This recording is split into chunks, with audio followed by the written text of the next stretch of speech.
Good afternoon, friends, and welcome to the Grace Hour. And for those of you who are new to the broadcast, we're basically a Christian program that takes a dive into our daily challenges and helps us to process and learn and walk in our faith in a very, very personal and practical way. Mm-hmm. My name is Pastor Renaldo Brown, and I'm in studio with Pastor Philippe Serradji. And today we're continuing our conversation this week concerning ministry and modern idolatry. That's an interesting word, modern idolatry. Almost when you hear that word idolatry, you think old, you think myth, you think gothically, you think a lot of different ways. It's one of those older words that we don't use in common vocabulary. No, we don't. But when you say modern, now you got my attention, like how does that apply to me? So we'd love to hear from you today. You can call us during the program at 1-800-338-7060 internationally or 410-483-3700 locally. You can also send in your questions and comments to questions@gracehour.org or on the feeds for YouTube Live and Facebook Live. So we'd love to hear from you. Please reach out to us and we'll begin our conversation. Pastor Philippe. Yeah, I think as you said, like idolatry is always something that seems so far away. Yeah. I don't know what you're talking about. You know, I worship God. So what's your problem? You know, and it's amazing how we are naturally we tend to rationalize that this is not for me.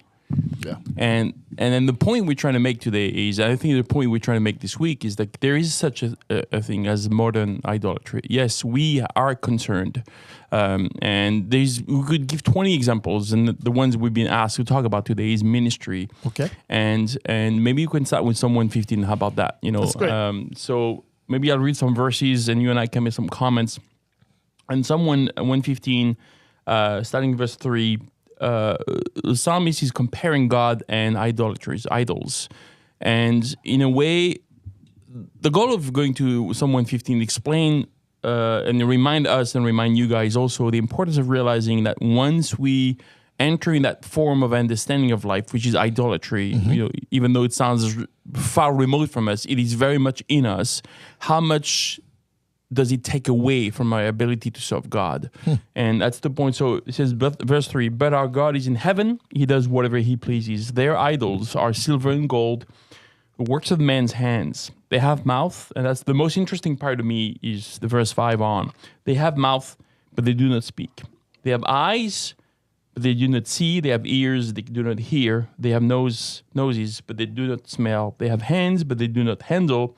They have feet, but they do not walk, nor do they mutter through their throat. They cannot make a sound.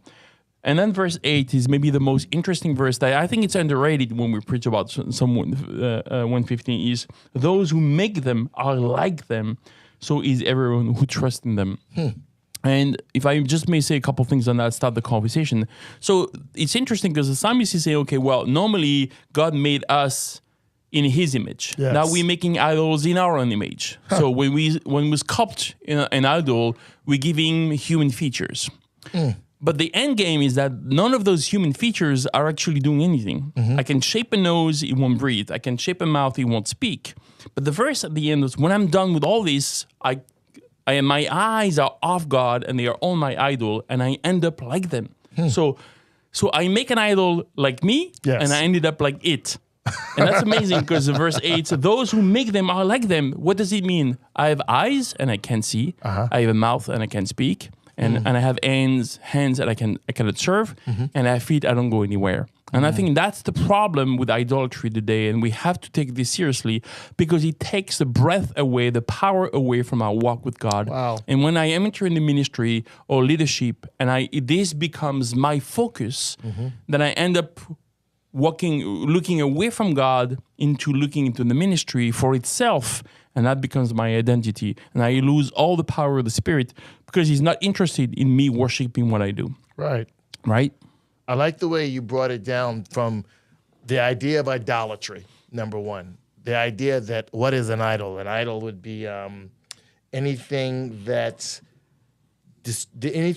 gets my attention in a reverential way, borderline distraction to absolute devotion. Yes. From distraction to devotion, Right. That's an idol. Okay? And then when I hear the word modern idolatry, I'm thinking, okay, are there things in my life that can tease me with distraction or absolutely pull me into devotion. It's kind of shocking the things that can do that. Yes. And I thought about it this way. There's tangible idols. Yes. And there's intangible idols. And the tangible idols would be what I would call visible evil. Ephesians chapter 4, giving a place in my life to the devil would be a tangible, visible evil. So many things like, okay, he goes to the gym 45 hours a week. Okay, that's a tangible idol. Or, he's got this car and he has to shine this car and he's worshiping the car and everything's perfect. All this money goes to the car. Okay, that could, again, visible evil, tangible idol. But I think for the modern woman and the modern man, we miss the intangible idol. We miss the invisible idol. Like my career could be an idol. Now, I can't see that. It's not so tangible, but it's like intangible. I think when I was in Africa for many, many years, a lot of the evil that is there is tangible. A lot of the worshiping of idols, you see guys worshiping trees, you see guys, and a lot of the third world's like that. There's a lot of tangible, visible evil. But over in the first world, it's not so tangible here in America. It's not so visible here. There's a lot of invisible, intangible idols. So for an American, when you say to a first world person or to an American, you say, oh, idols. The first thing they think of is jungle. They think of someone who's not educated, someone who's not modernized, someone who's not socialized. They don't see that as a word that applies to me. So at the beginning of this conversation, they say, this program's not for me because I'm not worshiping statues in my house. I'm not, I don't have these talismans and different things. But really, it's not the snake that you see, it's the snake that you don't. There's a little small snake in southern Africa. It might be about 16, 18 inches. But it's one of the deadliest snakes in southern Africa. And here's why. It's not because its venom only is deadly. It's because it's so small that you don't pay attention to it. And when you see it, you're not threatened by it. Yet when it bites, it tends to continuously bite. Right. So you tend to continue. It kills a lot of people. And it's these intangible idols in my life, like the little foxes in Song of Solomon 2, the little things that come in my life, these little idols, okay, this thing that again, here's the spectrum of idolatry.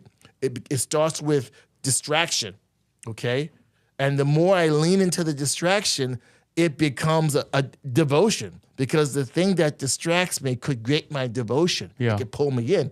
And it might not be a bad thing. That's the thing here. And you mentioned it, from idolatry to modern idolatry to where we're at today, ministry. Who in their right mind would say ministry could be an idol? It's a good thing. Morally, altruistically, spiritually, ministry is not bad. We're called to be ministers. And I want to do all that I can to honor God. I want to do all that I can to glorify God. But is it possible that my ministry could literally be an idol? It could be the thing that I build in Psalm 115, verse 8, or 4 through 6 especially. Is it the thing that I'm building? What's it say in 1 Corinthians chapter 3, 9 through 11? Take heed how you build. And that's everything. That's not just my family, but even my ministry. Take heed how you build, because if you're not careful, you think your ministry is an ark. When actually, your ministry is a tower. You think you have the spirit of Noah, when actually you've got the spirit of Naaman. Of building, the one who built the tower. I mean, Nimrod, rather. It's like, okay, and I'm telling all people, look at my ark. And when really God says, I see a tower. And ultimately, the very reason why God took down the tower was because their worship of God became idolatry of themselves. And that's underneath idols, is the glorification of self, the orientation of self. My idol is really about me. That's why you find people make idols in ways that glorify them or fulfill some need in their life. Like, and it might be a good one. I want to be healthy. I go to the gym. I want to eat. Some people, eating well is an idol. I mean, the devotion they have to eating well is unhealthy. And then ministry, 48 hours a day, 7 days, 19 days a week. Okay, I'm all in. I'm all in. I'm all in. Am I all in, or is it all about me being in? That's a good question to ask. You know? Martin Lloyd-Jones said this for ministry idolatry. He said, to love the work of the Lord more than the Lord of the work is ministry idolatry. Ministry idolatry. And particularly even in a ministry like ours, where we have a lot of ministries, and some big churches have a lot of ministries, you see folks, and they're all the way in, and are they all the way in? But I have to ask my question, is it an idol? Because we said earlier about idols. Idols require our devotion, our discipline, our dedication, our involvement, and low key in an idol, there's some sense of self-fulfillment or self-affirmation for the worshiper. There's some affirmation. When I do these things, my takeaway from doing these things is there's some way in my frame of reference, I feel like, yeah, I'm doing this, and particularly in ministry, because it's a good thing. There's a lot of evil that hides in good. There's a lot of evil because we're moral creatures. So when you tap into my morality outside of my Christianity, I can be very altruistic and do a lot of good things on the earth. I can do good works, and I can consistently do that, and I can put God's name on it. And maybe it's not of God. Yeah. Or maybe it is of God, but my approach towards it is not of God. Like 2 Chronicles 25:2, King Amaziah did everything that was right in the sight of the Lord, but not with a perfect heart. Like, okay, I'm doing the work of God. I'm in the ministry. But is it an intangible idol in my life? 2 Corinthians 13:5, I have to look at my life and ask the hard questions. I have to ask the hard questions like, okay, my ministry is important. My ministry is my priority. What is above my ministry? What is above my ministry? That's a great question. What's above my ministry? What is my relationship to my ministry? Number one, I don't define my ministry. God does. I don't define myself. God does. So be careful when what God is defining for you to do does not define who you are. That's the scary version right there. That's what happens in my life, because sometimes in my life I can have my ministry could be an idol and I don't see it, right? Seeing I see not, and hearing I hear not. I don't discern it. I would say the ministry of God in my life in 1 Corinthians 2:14 is spiritually discerned. It's spiritually discerned. If you discern your ministry without God, then you not only is it spiritually discerned, it's spiritually directed. But if you do it in private discernment and private interpretation, then guess what? You're also the one directing it. And if you're directing it, you can't direct it from just a distraction point of view. If you're directing it, it launches you into devotion, because I'm devoted to what I do. Have you noticed that when you do something with your hands? I remember when I was little, I got my first job, I think I was 14 and a half, and I bought myself something with my own money.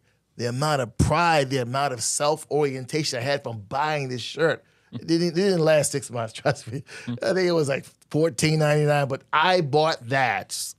I directed that. I did that. I was devoted to that. And it was so interesting. I think I didn't wash it for like 3 weeks.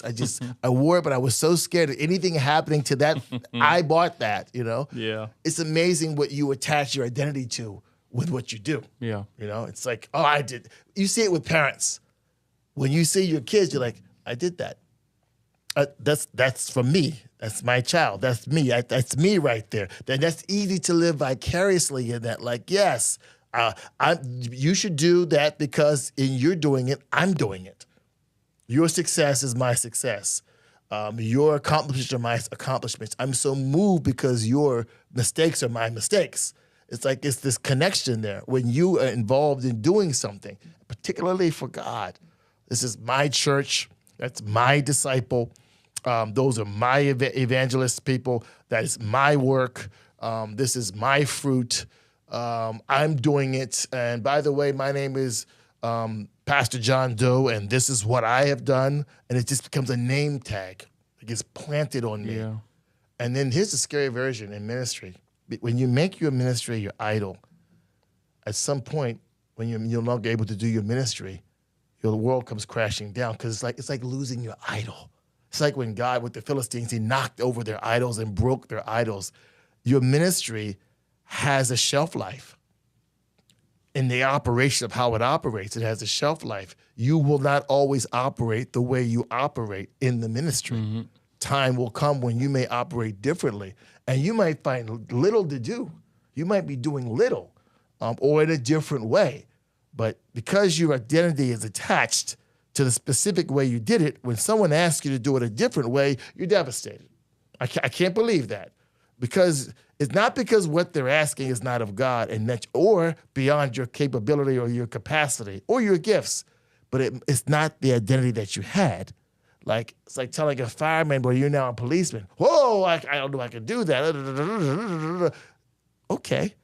But God says this, I made you an able minister. Wherever you are, whatever you are, Colossians 3:17, Colossians 3:23, it's in the name of God to the glory of God. So I'm usable anywhere. I can do a lot of things or I can do almost nothing. I mean, spiritually speaking, your gift is not for every place. You may be in one place and your gift is in the front of the room. And in other places, your gift may not be used hardly at all. If you put 17 preachers in a room, they're not all going to exercise their gift to preach. Nope. They may try, but they're not going to. So it's like, okay, all right, God. Let me ask myself the hard question. Is it possible that my ministry could be my idol? Well, 2 Corinthians 13:5 says, examine yourself. And I come before God with an open face and say, God, okay, this is what I'm doing for you. Or this is what I feel led by God to fellowship with you and operate in. Okay. But how can I litmus test, Pastor? This is a good question. How do I litmus test my ministry to see if it's an idol? What are the hard questions I want to ask myself? Mm-hmm. I'll name one and you can think of some. I'd say the first one is, does my ministry have devotion? And is it devotion to God or is it devotion to the ministry? That's the first question. That's one question I'd ask myself. Like, okay, am I devoted to God in the ministry or am I devoted to the ministry for God? That's the first question. Yeah. Yeah, another one would be, can I stop today? Ouch. Can I just pass it on? Can I train somebody else and move on? It's so interesting because it implies the idea that I'm not attached to something that you said some point, maybe go back to a few, because you said a lot of good things, and I think I don't want to lose those things also. And okay, so because we might rationalize, as we said earlier, okay, well, no, like I don't see ministry being an idol. Well, like what are the idols we know modern? We have health, wealth, comfort, family, friends, educations, all these things. And then career is a big one. But if I see my ministry as a career, there you go. Wow. That's your door inside your idolatry or my idolatry. And I think, like you said, the building ministry. I'm going to try to say something without giving too many details so people would read into this. But let's say in my life, I've been, in several places and worked with different people. Sure. And I've seen someone working and you could see that because the tension, so building a church, and of course, so yeah, I understand God used you to build a church, but then this church was almost like when it was time to let go, it's almost like a golden parachute negotiations. Really? I built the church. So like you need to take care of me. No, like Matthew 16:18.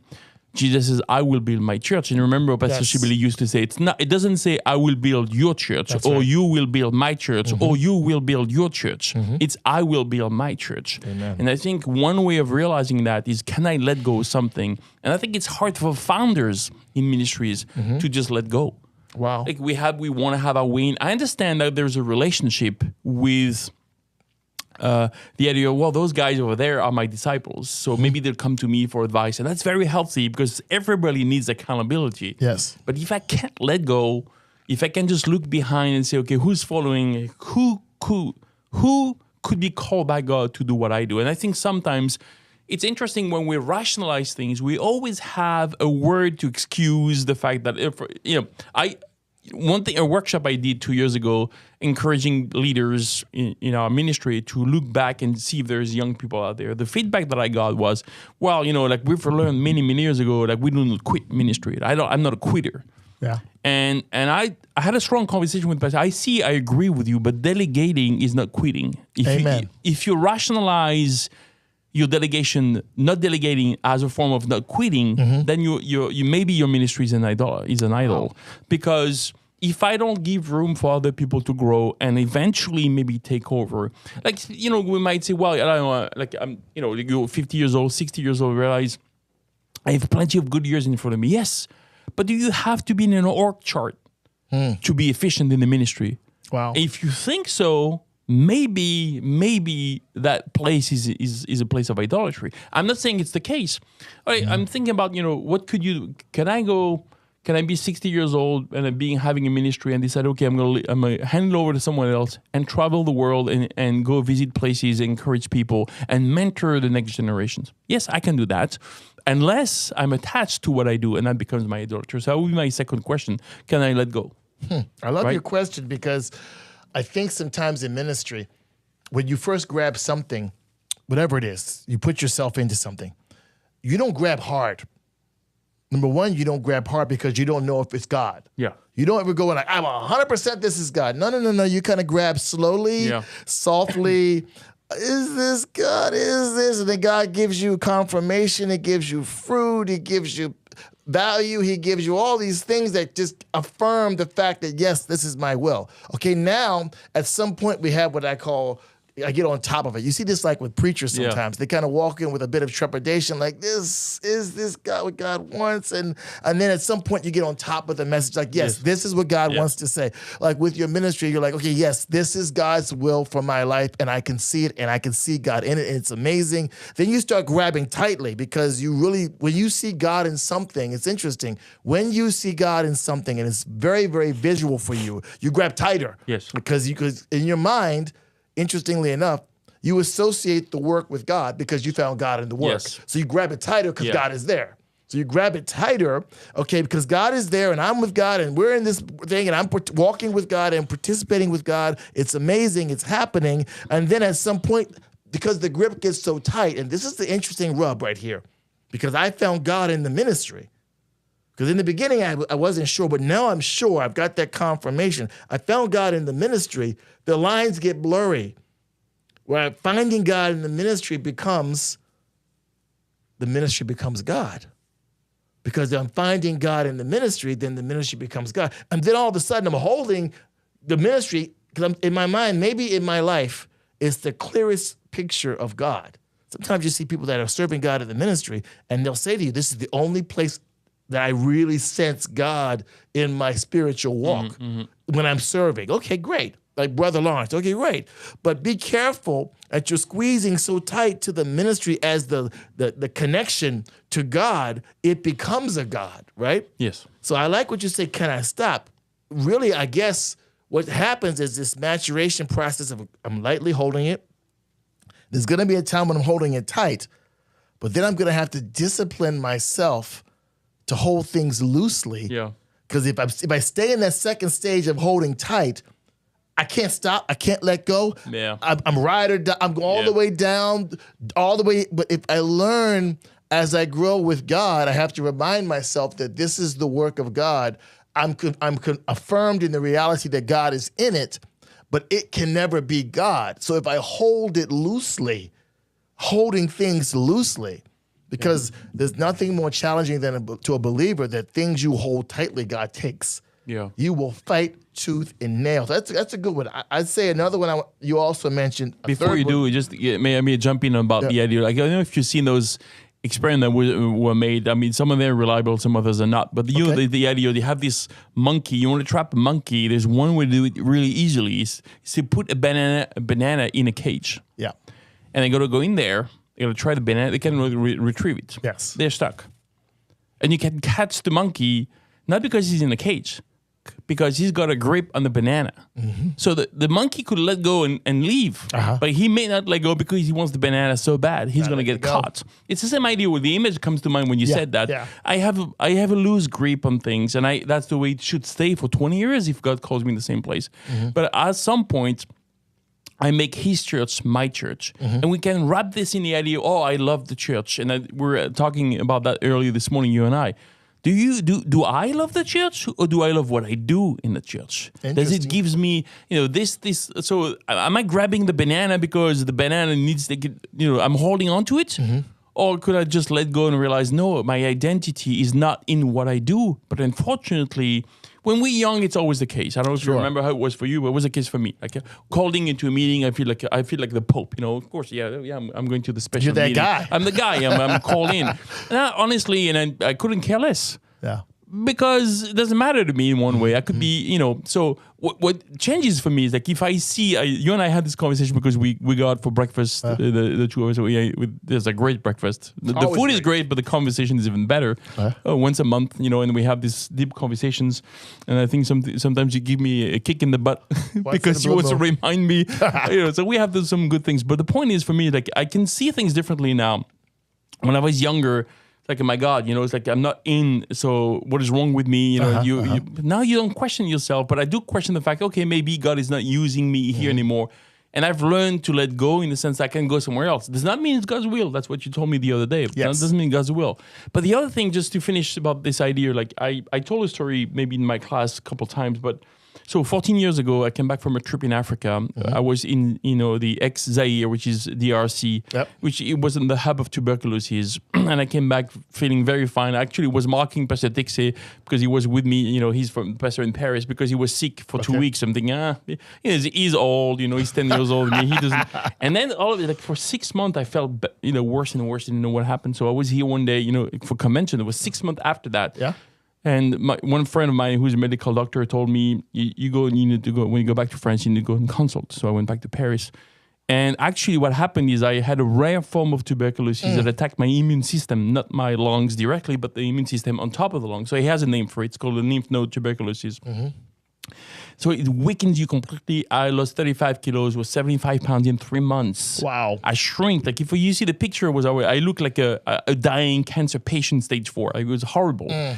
And for the first month and a half after the operation that I had, because they had to go inside and do some surgery, I was in bed for a month and a half, couldn't go to the bathroom alone. My wife had to help me, and then 6 months took me before I was able to go back to the office, which at the time I was directing a Bible college in Paris. Okay. And it was like me thinking, oh my God, the whole thing is going to go down the drain. I'm there, and then so it took me a year and a half to completely recover, but I go back to the office and, my specialty in teaching is apologetics. Yes. I mean, I did a degree, a postgraduate degree, so I went far into, I know my topic really well, I could say that, to make a point. But then, so that semester that I missed was apologetic was supposed to be taught. Somebody else had to do it. And I was gone as director for 6 months. And when I came back, my absence did not make any difference. What a good lesson for me. And I was not shocked, but I was reminded at the end of the day, I'm a useless servant. And Paul says to Archippus, Colossians 4, I think 17, you take heed to your ministry, take it seriously, but don't take yourself seriously. And that was such a good lesson for me just to realize, okay, none of what I do matters at the end. My obedience does matter. Maybe my teaching might bless someone. My attitude, walking, in the light, walking as Christ for other people, bringing some word of wisdom, maybe. But if I don't do it, somebody else will. Yeah. I'm not that important. And realizing... And we might, sometimes we think so highly of us, and that's exactly what I think God wanted me to go through that lesson. Yes, it's just, yes, the church needs you, it's a small church. Yeah, okay, well, in one way. No, they need someone to be serving. They don't need Philippe Serradji. I'm nothing at the end of the day. And it's funny because that experience, a year after I recovered, completely changed the entire course of what I did. Wow. Because if I didn't get sick, would I have ever had let go of my ministry in Paris? No, because I thought I was too key to make it happen. Yeah. And a year later, I was here for a year. Wow. And that was 10 years ago, and here I am. So I don't think I would have let go of a small church over there because I was so important if I didn't realize I was not. And I think that's for me, it was a big lesson. That's a huge lesson. I'm not important at all. That was the first lesson that I think God wanted me to and I think in a way, if you want to ask me the question, was your ministry an idol?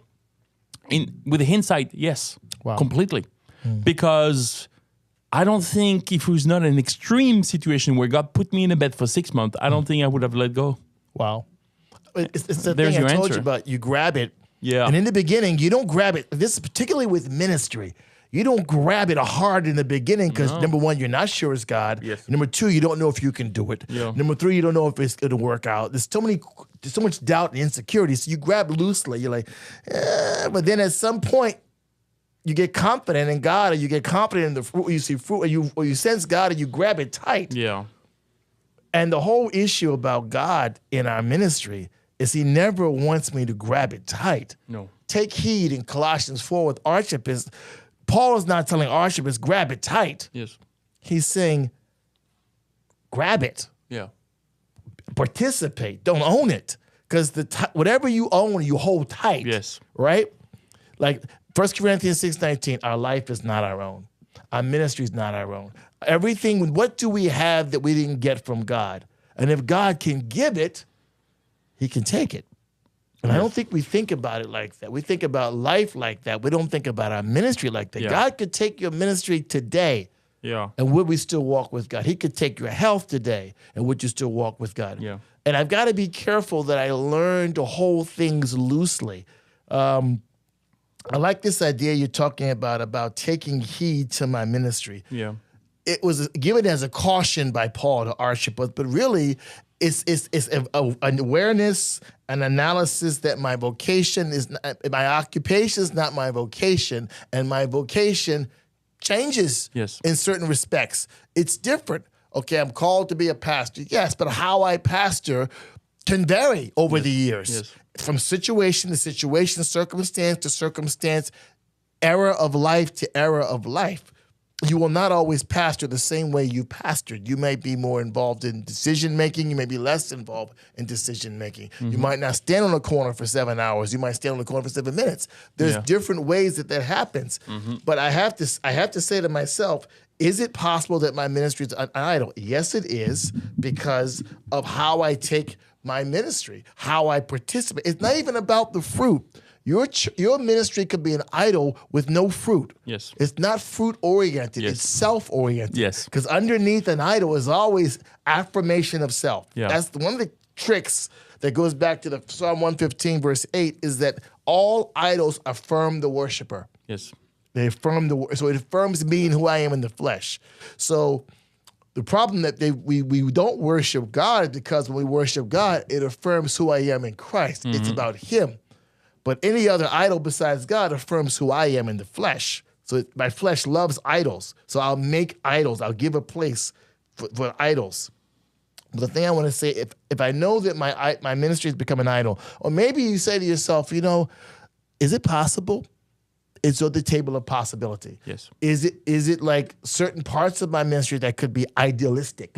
Yes. So if that is the case in your life, I just looked at a few thoughts about that. The first one is I need to reorient my identity, because an idol always misrepresents my identity, always, because it misrepresents the identity of a God. So when I worship it, it misrepresents my identity as a worshiper. So I have to reorientate my identity to beyond what I do, not just my ministry, but my behavior. My identity cannot be behavioral. It can't be. I'm not he's not a monkey because he acts like a monkey. He's not a dog because he acts like a dog. What I act like does not define who I am. And by the way, when you live your life like that, it will ultimately condemn you, because your behavior is not perfect, so it will condemn you. So I have to reorient my identity to God's mind, not my mind. What does God say about me? And that's got to be my base identity. Without thinking about what I do, what does God say about me? Next, I have to recover. Second step is recover divine perspective. Okay, God says this about me. This is God's perspective about me. So I have to recover that, because it's lost in my conscious mind. It's lost in the way I think about myself. It's lost in the way I operate in ministry. What is divine perspective? Okay, God says, I love you, and I'd like to use you to make me known in this way. But I reserve the right to use you any way I want to, based upon my plan and my will for your life. And I know I've given you gifts, but I will determine when those gifts are used and how they're used, not you, and not any direction of how it should be used that way. So it's recovery of my divine perspective. Number 3, the rehearsal of divine priority. My ministry is not my priority. Knowing God is my priority. Yes. Revealing God is my priority. How that fleshes out in whatever I do, it could be that everything's a ministry. That's why really everything is a ministry, because the priority of my life is walking with God. That's the priority. Not just finding God in the ministry, but me walking with God in the ministry. So if the ministry changes, my walk with God doesn't change. I still walk with God. So rehearsal of divine priority. And then finally, number 4, once I'm rehearsing that in practice in my thinking, it revives my personal walk. So there is reorientation, recovery, rehearsal, and then revival in my personal walk. Because it's like you rediscover God all over again. You've been holding the ministry so tight in your hands, like you're the one that shapes and moves and bends it because this is God for you. But when you have revival in your personal walk, you can learn to let go. I can do everything today and I can do nothing. I can be Paul in Philippians 4. I can be abounding and I can be abasing in my ministry, and it's all unto God anyway. Whether we win or we lose or we live or we die, it's unto the Lord, right? Yeah. So there's revival it's a freshness that you'll find. Yes. You will find freshness when you learn how to let go a little bit in your walk with God. You'll find refreshment. Like, I've been doing this ministry for 30 years and I'm doing this thing. I can take a deep breath. I'll find refreshment. Number 2, I'll find contentment. Because when I'm content with how God sees me in my identity, I no longer have to find contentment in what I do for God. But if I'm not finding contentment in how God sees me, then what I do has got to make me content. Yeah. And God has never said that what he asks us to do is where we find contentment. He said we find contentment in him, not in what he asks us to do. And if I find contentment in him, then I'll have contentment in what I do. Yeah. But one does not produce the other. Finding contentment in what I do does not produce contentment in who I am. That's an idol. When you find contentment in what you do, and then that gives you contentment in who you are, then I'm practicing idolatry. Yeah, because everything I don't find in God, I'll find in what I do. Yes. My identity, not in God, in my career or my ministry. Sure. My contentment, not in God, I'll have to find the results and measure success, which is so interesting because I think one thing we find in leadership is leaders tend to accept the credit for good things and they accept to reject the credit for bad things. Like, I'm very happy about this, but this is not my fault. I'm always blame others and that's a very clear sign of people having a problem with understanding with the role of their ministry in their life. If it defines who you are, you're not going to accept the blame for things you've done. It's always somebody else. Yeah. And what's amazing is, like you said, like the last point you made about revival in my walk, it goes back to Psalm 115 again, right? Because at the end of verse 8, I look like the idols I made up. So why do I feel down or feel I don't find the joy in what I do? Maybe because I've ended up like my idol. Wow. I made up an idol that has a mouth that can't speak. So I don't have a message anymore. Wow. I don't look up to God. So, of course I can preach the Bible. I can do intellectual work, not a problem. But does it bring me joy? Or I don't serve anymore. Like last night, Pastor Schaller and I, we teach a class on leadership at my role in Bible College and Seminary, and we were talking about the closet, the table, and the towel principle. We have a closet with God. And the idea is sometimes then we just hyper spiritual. We stay in the closet, but the closet brings us to the table, which is the fellowship, and then it brings us to service. And sometimes God speaks to us in service. But if I have hands, but I cannot touch or handle then I won't do anything. There's no towel, there's no service, then there's no life, there's no revival. And I think idolatry, if my ministry becomes an idolatry, I find myself with no revival because I look like the idols I made. I have a mouth, I don't have a message. I have hands, I don't serve. I have feet, I don't go anywhere. And that's exactly, like the circling back to what we said earlier. I think that's yes. Is revival in my personal life the answer to my idolatry? Completely. I need to depend on God. And if I don't, then, so can you go back to those 4 points? I think they're amazing. Can you repeat them one more? The first step is, okay, I realize that it's possible. It's like, oh, no, it's possible. Yes. I can be clean before God and say, my ministry or how I minister, let's just say that way, how I minister could be an idol in my life. Yeah. First of all, there has to be a reorientation of my identity, because if the ministry or how I minister is an idol, it has taken my identity. So I have to reorient that. I've got to not be in denial and be available to the Spirit for reorientation. Another word for reorientation is repentance. Yes. I need the Holy Spirit to change my thinking about my ministry. So the reorientation would be service repentance, and that would be between me and God. And then the next step would be the recovery of divine perspective, which is, okay, I'm not going to think about it this way. I want to know what God's thoughts are about it, and I want to accept and respond by faith in Hebrews 4:2, God's perspective first, not about what I do, but about who I am. Because if your ministry's become an idol, you have lost track of who you are, and it is lost in what you do. So you've got to go back to the tree, because the tree of your ministry is your identity. It's not the work. It's not the fruit on the other side. It's the tree is your identity. So I recover my divine perspective about my identity. And then once I recover that, I rehearse that. John 14:26, God teaches me these things.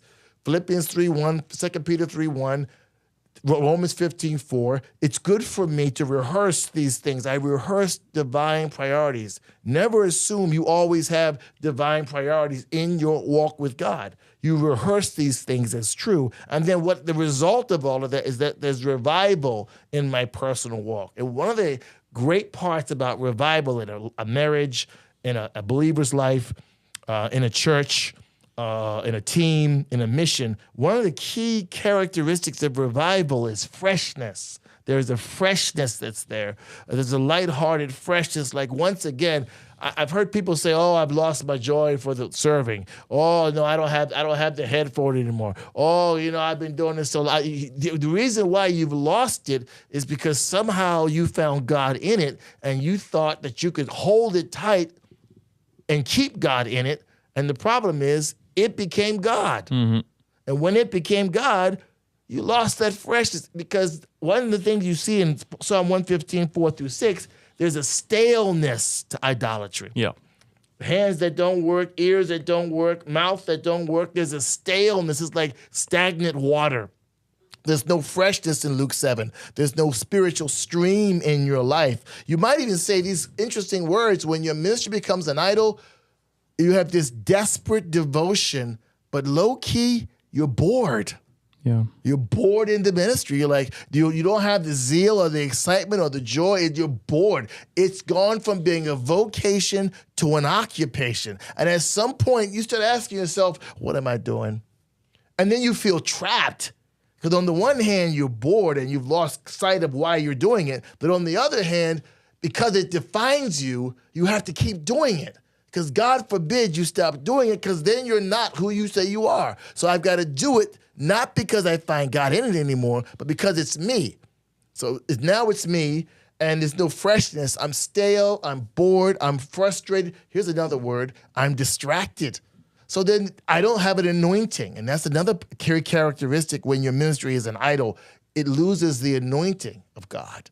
Because don't forget, all idols glorify you. They self-affirm. They self-affirm. There's something in the idol that is affirming something in you, which is why you're a ready worshiper. Like, and this is interesting, in the golden calf, when Israel made the golden calf, there was something in the worship of the golden calf that identified and affirmed who they were in the flesh. Mm-hmm. And that's why they built an idol. They built an idol because there were certain parts of who they were in the flesh that were not being ministered to by Moses and God. So they built something that would cater to their flesh. And ultimately, that's what an idol does. It caters to my flesh in some way. And when I do that and I worship that, oh, yes, it's so altruistically, oh, yes, it's for Jesus, when really it's for me. It frames me. It tells the world, this is my spiritual business card. I've had guys say to me, well, I'm the chief director of the such and such, or I'm doing this. It's like you got these verbal business cards. I just said hello. I didn't need to hear your resume or your CV. I just wanted to say hi. Can we have fellowship without throwing titles at me? Hey, by the way, and you know what? Such and such happened. Well, I was the guy behind that. Well, I didn't know it. You just did. You just told me. Thank you for that. So now I'm poor because I won't get those minutes back from life. Yes. Yeah. But it's been a great program. Yeah. Talking about And this is a good question. Sometimes it's good to kind of rehearse these things in your heart and just listen to God and say, okay, God, maybe my ministry or the way I minister is not an idol, but I'm gonna start calling it the Serradji test. Can you stop it today? I'm not talking about discipleship, but can you stop it today? The way you minister, if God said to you, stop it. And of course you say, well, yeah, Renaldo, if God said it, yeah. Would you? Are you sure about that? Are you sure about that? That's like the guys say, well, if Jesus was here, I'd be saved. But he was here on the earth then, and then he can save. So don't give me that visual. Crucified him. Yeah, they killed him. So he was here. You'd be one of the guys in the line killing him. So of course. I mean, you'd be like, give us Barabbas. Yeah. So that's a great thing to search your heart. And as we think about this in ministry, I don't want to be King Amaziah. He was 25 years old, served God for 29 years. And imagine serving God without the wrong connection, without the right communion, rather, connecting with God. So as we close the program today, think about these thoughts, pray about this, ask God, go before God and ask him the hard questions. There's nobody who's ready for your hard questions like God. And if you have a chance, we'd love to hear from you this week. Write into us during the programs that are on this same time from 11 to 12. We'd love to hear from you about this great theme. Thank you for joining us. Don't forget to subscribe to the show on YouTube, Apple Podcasts, Google Podcasts. We're there. We'd love to hear from you. And we're also here on Wednesday night, 6025 Moravia Park Drive. Service at 6:30. 7 o'clock, rather. God bless you. Bye.